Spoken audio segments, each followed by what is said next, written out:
Hello everyone, how are you all? I hope you all are doing well. इस video से हम start करने वाले हैं ऑप्टिमाइजेशन टेक्निक्स के कुछ सीक्वेंसिंग मॉडल्स से, और ये सीरीज़ हम ट्रांसपोर्टेशन मॉडल्स तक ले जाएंगे।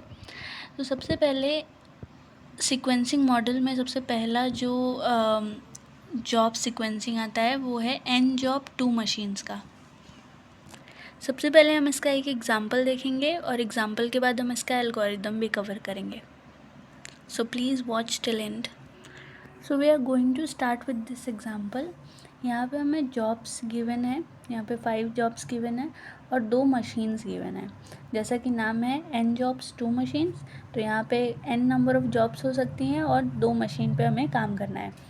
तो सबसे पहले हम इसका जॉब सीक्वेंसिंग बनाते हैं।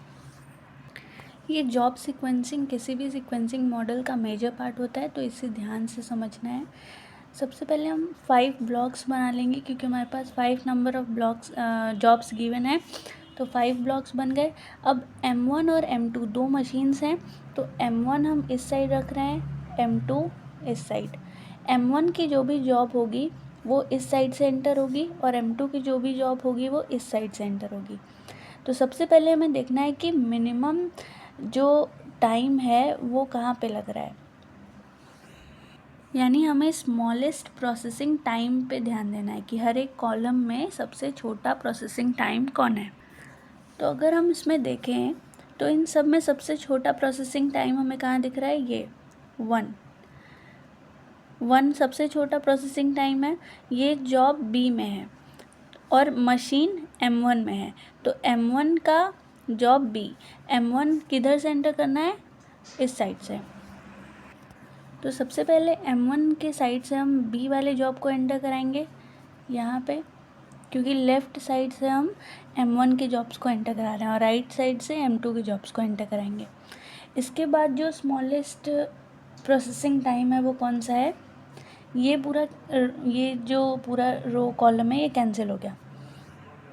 मतलब ये जो बी जॉब है इसका ये जो 6 वाला M2 का प्रोसेसिंग टाइम है इसे हम नहीं ले सकते हैं, ये पूरा जॉब ही कैंसिल हो जाएगा।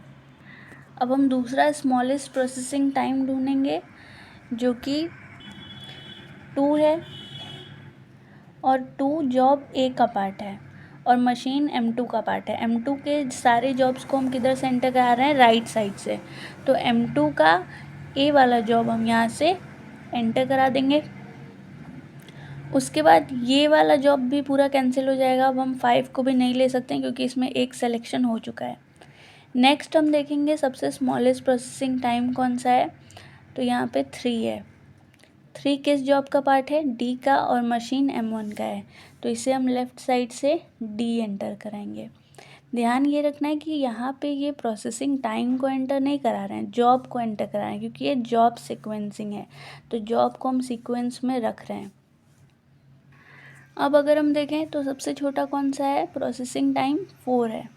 4 किस जॉब का पार्ट है, ई का, और मशीन M2 का, तो M2 के साइड से एंटर होगा ई, तो यहाँ पे ई हो जाएगा। और लास्ट में बचा है सी, जिसका हम इसे सेलेक्ट करेंगे क्योंकि ये स्मॉलेस्ट है ना, तो यहाँ पे हो जाएगा सी। अब ये हमारे पास फाइनल जॉब सीक्वेंसिंग रेडी हो गई है। ये जॉब सीक्वेंसिंग थोड़ी अलग अलग भी हो सकती है, पर इस जॉब सीक्वेंसिंग जो हमने ये टेबल लिया है इस क्वेश्चन के हिसाब से ये जॉब सीक्वेंसिंग करेक्ट है। अब हम इसके अकॉर्डिंग एक टेबल बनाएंगे और उसमें अपना आगे का काम करेंगे। सो हमने ये एक रफ टेबल बना लिया है। अब हम क्या करेंगे, जॉब्स जो हमने सीक्वेंसिंग ये की थी जॉब सीक्वेंसिंग, इसके अकॉर्डिंग यहाँ पे जॉब्स को पुट ऑन कर लेंगे। एज ऑफ नाउ हमने इन जॉब्स को सीक्वेंस वाइज रख लिया है जैसे कि हमने जॉब सीक्वेंसिंग की थी। अब हम इसमें M1 और M2 का इन और आउट कैलकुलेट करेंगे। अब इसमें ये नंबर्स फिल करने के लिए और कैलकुलेशन करने के लिए हमें इस टेबल को ध्यान रखना है। तो सबसे पहले जो जॉब है वो बी है। सबसे पहले जब कोई भी जॉब स्टार्ट होगी तो वो उसका इन क्या होगा, 0 होगा। फिर आउट कब होगी, 0 प्लस बी का अगर हम देखें तो M1 का जो ये है, M1 का जो बी वाला जॉब का पार्ट है वो क्या है, 1, तो यहाँ पे 0 + 1 = क्या आ जाएगा 1। अब ये अगर एक 1 पे आउट हुआ है तो 1 पे ही इन होगा, यहाँ पे ये इन हो गया। अब 1 प्लस यहाँ पे बी वाले जॉब को देखना है M2 के लिए, क्या है 6, तो यहाँ पे 1 + 6 हो जाएगा = 7 विल बी द आंसर। अब हम आगे देखेंगे, यहाँ 1 पे आउट हुआ है तो कोई भी जो अगर कोई मशीन है वो 1 यूनिट पे फ्री हो रही है तो जो डी जॉब है उसको 1 यूनिट पे ही इन कराएगी, मतलब अपना काम स्टार्ट करेगी 1 यूनिट पे ही, क्योंकि जो बी जॉब है वो तो फ्री हो गई। M1 मशीन जो है वो बी जॉब को एग्जीक्यूट करा के फ्री हो गई 1 यूनिट पे, तो जब डी जॉब आएगी तो वो भी कब इन करेगी, यानी कब अपना काम एग्जीक्यूट कराना स्टार्ट करेगी 1 यूनिट पे ही करा देगी, क्योंकि ये फ्री हो चुकी है मशीन। तो अब यहाँ पे 1 प्लस डी जॉब का अगर हम देखें, M1 का प्रोसेसिंग टाइम क्या है 3, तो यहाँ पे 1 + 3 विल बी 4। अब यहाँ पे ये 7 है और ये 4 है। M1 का मतलब M1 जो है वो 4 यूनिट पे फ्री हो गया, लेकिन M2 फ्री कब हुआ 7 यूनिट पे। तो जब ये वाली मशीन फ्री होगी तभी तो ये काम स्टार्ट करेगा। तो D जो है वो M2 में कब जाएगा 7 यूनिट पे। अब M2 में ये 7 यूनिट टाइम पे जो डी जॉब है वो एग्जीक्यूट कर लिया। अब ये आउट कब होगा, यानी अपना काम ख़त्म करे बाहर कब जाएगा 7 + M2 का अगर हम देखें प्रोसेसिंग टाइम डी जॉब का तो क्या है 8, तो इसमें हम 8 ऐड कर देंगे, इट विल बी 15। अब आगे भी हम ऐसे ही कैलकुलेशन करेंगे। अब हमने सारी वैल्यूज़ को कैलकुलेट कर लिया और रिज़ल्ट्स को मैंने इन बॉक्सेस में रखा है। अब हम फाइंड आउट करेंगे 3 चीज़ें, total elapsed time, total ideally time for M1 and total ideally time for M2। Total elapsed time जो होता है वो ये टाइम होता है, मतलब जब M2 मशीन पूरी तरह से फ्री हो गई 30 यूनिट टाइम पे, तो यही क्या है हमारा टोटल elapsed टाइम हो जाएगा। और आइडियली फॉर M1 क्या होगा, ideally for M1 find out करने के लिए हमें करना होगा 30 ये वाला टाइम माइनस M1 का जो फाइनल आउट वाला टाइम है वो 28 विल बी 2 यूनिट टाइम। अब हम फाइंड आउट करेंगे total ideally for M2। M2 का टोटल आइडियली टाइम क्या होगा, सबसे पहले यहाँ पे ये इन हुआ 1 पे, तो सबसे पहले तो ये 1 यूनिट टाइम जो एक्स्ट्रा हुआ। उसके बाद 6 यहाँ पे 7 है, हम इसको इससे माइनस करा के देखेंगे, अगर 0 आ रहा है तो कोई आइडियली टाइम नहीं है, अगर जो भी नंबर आएगा तो वो आइडियली टाइम बन जाएगा। Sorry for the interruption.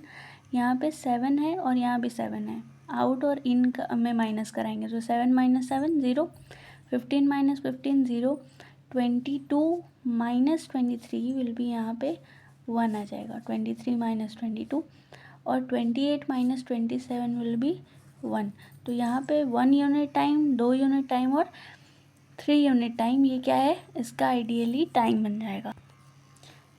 यहाँ पे हम इसे डायगोनली माइनस करते हैं, जैसे यहाँ पे जो नंबर रहेगा वो तो आइडियली टाइम है ही, लेकिन हम इसे डायगोनल ऐसे माइनस करते हैं। 30 के पास कोई भी नंबर नहीं है जिससे वो माइनस हो, ये हमारा टोटल elapsed टाइम होता है। तो यहाँ पे सब्ट्रैक्शन कहाँ हो रहा है, तो कैसे हो रहा है डायगोनली हो रहा है। ओके, तो सबसे पहले हम क्या देखेंगे, तो यहाँ पे हमने क्या देखा, M2 के लिए जो टोटल आइडियली टाइम है वो बन रहा है 1 + 1 + 1, it will be 3 unit time.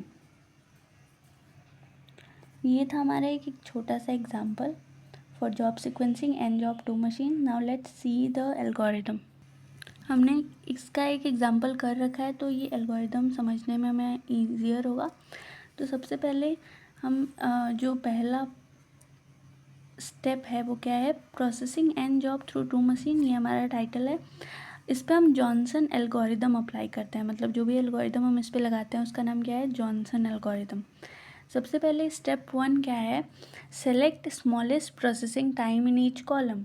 जैसा कि हम एग्जांपल में कर रहे थे, सबसे छोटा स्मॉलेस्ट जो प्रोसेसिंग टाइम था उसे सबसे पहले ले रहे थे। स्टेप 2 है, check the following cases. Case 1, if the smallest processing time is of M1, push the task from the left side into sequence array, and if the smallest time is of M2, push the task from right side। जैसा कि इस example में हम कर रहे थे, अगर M1 का सबसे छोटा टास्क था तो हम उसे लेफ़्ट साइड से एंटर करा रहे थे, और M2 का था तो राइट साइड से एंटर करा रहे। इसके बाद केस 2 है, if there is a tie in minimum time. अगर जो मिनिमम टाइम है उसमें कोई टाई हो जाता है। इसमें भी 3 केसेस बनते हैं। सबसे पहले, अगर सेम मशीन में अगर 2 जॉब्स हैं वो सेम हो गए तो हम क्या करेंगे, push the jobs in any order from the respective side. मतलब अगर सेम ही मशीन है और 2 जॉब्स इक्वल हो गई तो हम क्या करेंगे, जिस भी मशीन का वो जॉब होगा उसी साइड से दोनों किसी भी ऑर्डर में दोनों को एंटर करवा देंगे। फॉर एग्ज़ाम्पल, अगर हम इस क्वेश्चन में देखें तो यहाँ पे mg जो है ये एक मशीन है, M1 मशीन मान सकते हैं इसको। इसमें 15, 15, 15 3 प्रोसेसिंग टाइम सेम दिया हुआ है सेम मशीन में, जो पहला केस है। तो हम क्या करेंगे, किसी भी ऑर्डर में 1, 4 और 5 जो जॉब्स हैं इनको किसी भी ऑर्डर में हम सीक्वेंस कर लेंगे। जैसे 1, 4, 5 है, इसको हम 5, 4, 1 रख सकते थे, या फिर 4, 1, 5 भी रख सकते थे। दूसरा केस है different machines, push both of them from their respective side together. For example, यहाँ पे जो mg है, मतलब जो मशीन M1 है, उसकी दूसरी वाली जॉब में 21 प्रोसेसिंग टाइम दिया हुआ है, और M2 के 5th वाले जॉब में भी 21 प्रोसेसिंग टाइम दिया हुआ है। तो इसको हम किसी भी ऑर्डर में नहीं रख सकते हैं, उसके रिस्पेक्टिव दोनों के रिस्पेक्टिव साइड से उनको एंटर कराएंगे। जैसे M1 की तरफ से 5 को एंटर कराया, mg की तरफ से 5 को एंटर कराया, क्योंकि यहाँ पे 15 है ना, तो सबसे पहले तो 5 चला गया यहाँ पे। अगर यहाँ पे 15 नहीं होता, हमें 21 लेना होता, तो इधर इस साइड लेफ़्ट साइड से हम 21 को एंटर कराते, और राइट साइड से हम इस 2 वाली जॉब को एंटर कराते। थर्ड केस है टाई इन सेम जॉब। अगर सेम जॉब में दोनों जो प्रोसेसिंग टाइम है वो सेम हो गए, push the job from any of the side, this won't make any change in final calculation. Third step is cross the entire job whose selection have been made. जैसा कि हमने इस case में देखा था कि एक बार अगर यहाँ पे 1 सेलेक्ट हो गया तो इस पूरे इंटायर जॉब को हम क्या कर दे रहे थे, क्रॉस, क्योंकि अब 6 का कोई भी सिलेक्शन हम नहीं कर सकते हैं। तो एक बार सिलेक्शन होने के बाद क्रॉस कर दिया जाता है पूरे इंटायर जॉब को। Fourth and final step is make the tabular format and calculate total elapsed time, ideally for M1 and M2। जैसा कि हमने इस एग्जाम्पल में ये टेबुलर फॉर्म बनाया था और कैलकुलेट किया था total elapsed time, ideally time for M1 and ideally time for M2। Thank you, I hope आप सबको समझ में आया होगा।